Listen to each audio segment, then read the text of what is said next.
Welcome to Good Burger, home of the Good Burger. Can I take your order? Buckle up! The new adventures of Ed and Dex starts now! Oh. Sorry. The new adventures of Ed and Dex starts now!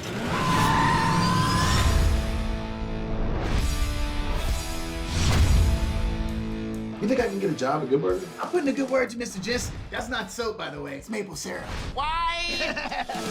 Do you guys serve veggie burgers? I can serve anything on the menu. Good burger! It's fried! Are you using a plunger to unclog the shake machine, as in the same plunger we use to unclog the toilet? No.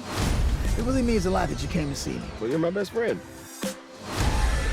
We're gonna be opening mega good burgers in cities all over the world. From Hollywood to Hong Kong. Hong Kong is not a city, it's the name of an ape. King Kong. The game with the paddles? Ping pong. The sound a doorbell makes. Ding dong. What?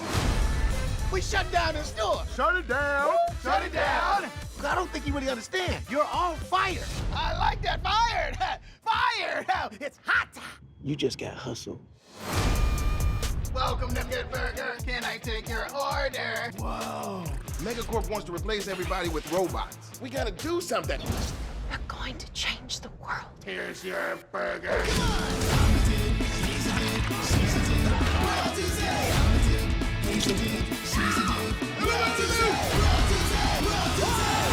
I asked for no ice, but there's ice in here. No problem, dude. I'll get you another one.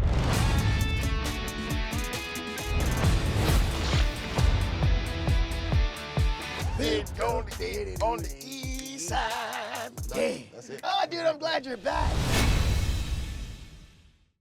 Hello, everyone. Welcome to Cherry the Geek TV, home of Cherry the Geek. May I take your interview? Look who we have with us, director Phil Traill, writers Kevin Kopelow and Heath Seifert, three of the creatives responsible for Good Burger 2, which is streaming exclusively on Paramount Plus starting November 22nd. Phil, Kevin, Heath, welcome to Cherry the Geek TV. Thanks for having us. Kevin and Heath, you were the writers on the original Good Burger film from 1997. Talk about this 25-year journey to get this sequel made. I know it's been in your cards for a while. Talk about the process of why has it taken so long, and kind of what the process. We just wanted to get it just right. So, yeah, we started writing it 25 years ago. They're very slow. Like a page a day. It took us. We knew after we made the first film, and I think in the years since, it's gained some momentum as a cult film and having a cult following. And there's a lot of nostalgia for '90s Nickelodeon from us as well as from the fans. And we always had Good Burger first and foremost in our minds. And we were always talking about, oh, this would be a funny Good Burger sketch. This would be here's a good idea for a movie. It was really just a matter of timing when it came up fairly organically that we pitched the idea out and sold the script. Yeah. And from that point, it took maybe about 5 years to now to get it shot and made. But once we had written it and Kenan and Kel read it and loved it, and then it was really just more about, we want to do it. When can we make this happen? So now, Phil, the director of the original Good Burger movie was Brian Robbins, who is now the president of Paramount Studios. When you signed on to direct Good Burger 2, was it part of an elaborate plan on your part on your quest to become a studio mogul? It's in my contract, yeah. 25 years away, I get to be. There might not be any TV left, but I'm going to be in charge of it. Motion pictures. I know, it's crazy, right? It's also kind of weird because that I had to have a conversation with him, A, as the studio boss, and B, as the director. This is his first film, so it was super interesting to talk about what he was trying to achieve with the first one, just creatively, how many swings they took, because it's bonkers, right? So it's kind of a privilege to be taking that on and doing more of the insanity. Kevin and Heath, is this audience, or is this film geared towards a certain audience? Is it geared more towards fans of that grew up with the show and grew up with that original movie? Is it can new viewers who have never seen those jump in? Absolutely. We put a lot of there for the nostalgia, the audience from the '90s, and then made it so kids and adults would like it today too. Yeah, hopefully, if we did our job well, all the fans of the original will be satisfied, and we'll have a whole new generation of Good Burger fans that will watch Good Burger 3 with their children in the year 2052. Now, you not only wrote the original Good Burger movie, but you also wrote Kenan and Kel's show on Nickelodeon. Yeah. You wrote for some of all that reboot. Yeah. So they've been part of your lives, and you've been part of their lives for quarter of a 30 century, years. right? At this point, is it easy to write for them? You kind of know, like as you're writing, you can hear their voices, like you know, like this is going to work, and you leave room for improvisation with them. Yes, all to of the all. above. Yes. Yes, we definitely know their voice, so we know how to write that in a way that they're going to be able to say the lines and make them funny. But also, they're both comedic geniuses who elevate our material. So we feel like we have an easy job in the sense that we can write something and we know they're going to take it to the next level. So we're very fortunate in that sense. Yeah, we could see the movie as we're writing it. Right, because yeah, and- we know exactly how they're going to deliver it, and then they do a little twist to make it even better. I say on set, they're both Kenan and Kel are word perfect. Coming to set, knowing the script, word perfect, and then because it's such a strong foundation, then they can improvise on top of it, or at the end of it, around it, whatever. But they respect the writing so much that it's not like they just phone it in or sort of just do their own thing. They like the words. Now, Phil, there's different types of comedy in the film, right? You've got the over the top characters, and then all of a sudden it swerves into a clever punchline that's not so over the top, but it's super funny. But then on top of that, you've got physical comedy and stunt work, and then it swerves again to over the top, and then it swerves again to the clever one-liners. Talk about that balance as a director, getting that right. Is it something that's all done on set? Is it playing with the editing a little bit? Is it a combination of everything?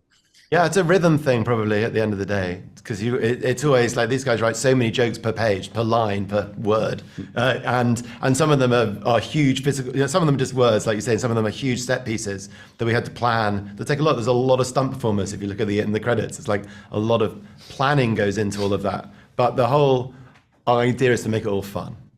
Right, like the thing that ties it all together, whether it's verbal wordplay or big physical things or sort of whatever it is that it's all fun and done with a sense of joy. So to come at it from that angle, there is something tonal throughout it that it's just, if it's not fun, there's no place for it.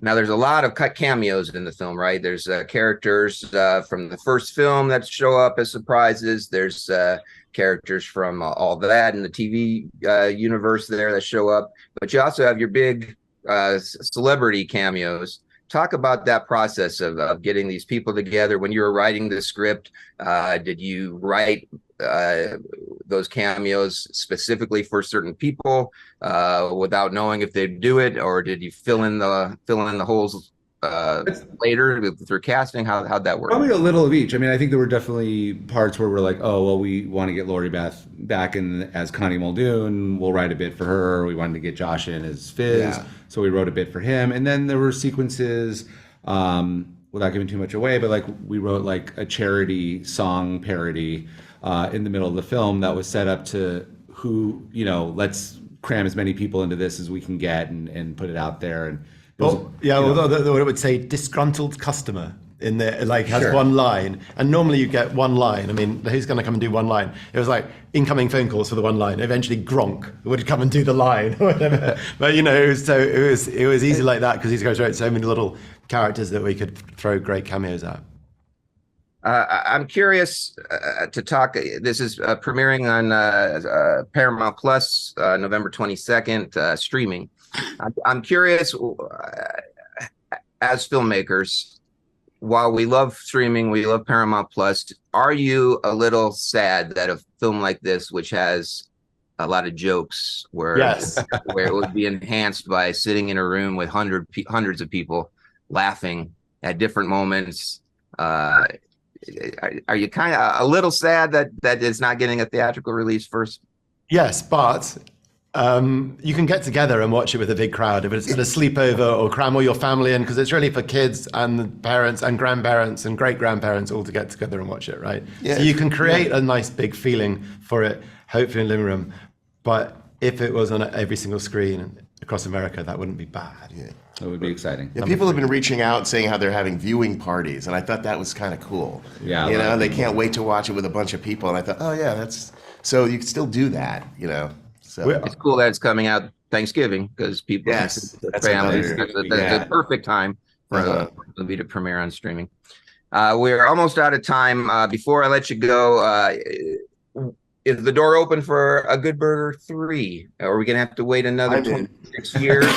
I am hoping it will be less than that, but my of door course, is wide open, and I'm hoping that we can. So Yeah. that would be amazing. yeah. Well, the film is called Good Burger 2. It's streaming exclusively on Paramount Plus November 22nd. Phil, Kevin, Heath, thank you so much for chatting with us today on Check. Thank you. Take care.